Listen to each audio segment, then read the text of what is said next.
Hello students, I am K.N. Sharma teaching you social science. In geography portion we are studying chapter number 1, resources and development. Students, we have discussed about the resources and their classification. Today we will know about what problems led the overutilization of resources. क्या समस्याएं पैदा हो जाती हैं जब बहुत ज्यादा resources का यूटिलाइजेशन होता है. Students, resources depletion for satisfying the greed of few individuals. Resources बहुत ज्यादा जो है घट जाते हैं जब कुछ ही लोगों के हाथ में उनके लालच की वजह से उनको सेटिस्फाई करने की वजह से उनके हाथ में रिसोर्सेज आ जाते हैं, तो रिसोर्सेज का घटना या खत्म होना जारी हो जाता है. Unequal resources distribution which created accumulation of resources in few hands, due to which society is divided into rich and poor. Unequal resources कहीं किसी के पास बहुत ज्यादा है तो कहीं किसी के पास बहुत कम है, और इसके वजह से सोसाइटी में रिच और पुअर के बीच में जबरदस्त गैप बन जाता है. Rich is rich and poor becomes poor. That's the big gap between rich and poor.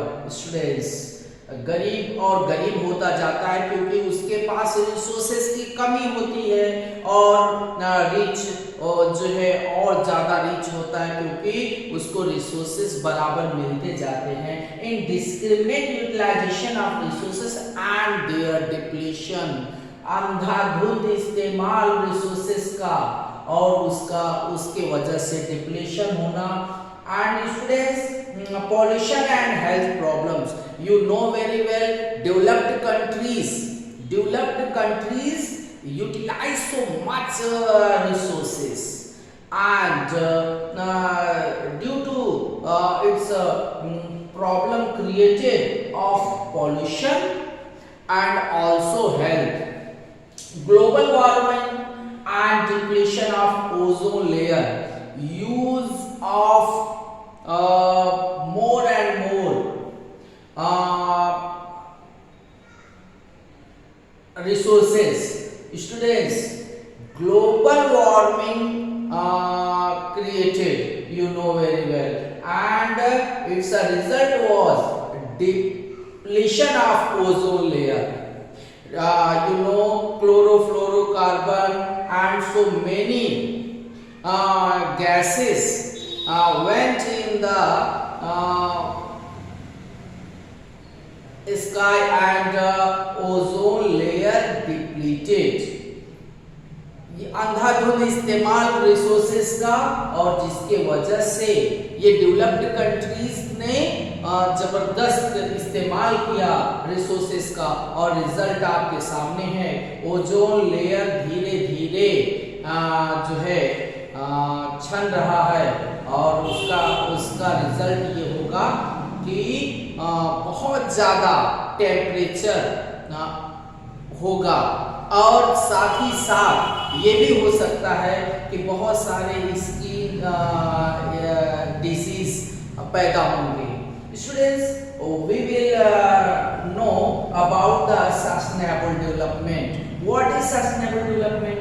Sustainable development means development should take place without damaging the environment, and development in the present should not compromise with the needs of future generation.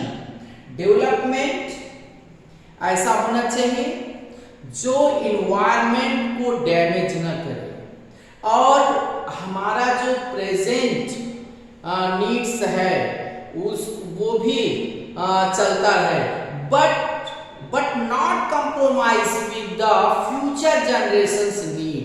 लेकिन future generations के need के साथ कोई compromise नहीं होगा. इसका मतलब यह है कि प्रेजेंट भी चलता है, बट फ्यूचर में हम अपने जनरेशन को देने के लिए हमारे पास रिसोर्सेस खत्म ना हो, ऐसे स्टेप्स उठाए जाएं, वो सस्टेनेबल डेवलपमेंट का कॉन्सेप्ट है। And the concept of sustainable development was first formulated in June 1992 in Rio de Janeiro, Brazil. Brazil में रियो डी जेनेरियो में एक जो है यूनाइटेड नेशंस के द्वारा एक कॉन्फ्रेंस किया गया और वो 1992 में स्टूडेंट्स वो सस्टेनेबल डेवलपमेंट के विषय में विचार किया गया। We will discuss it more about in our next lecture. Okay, thank you students.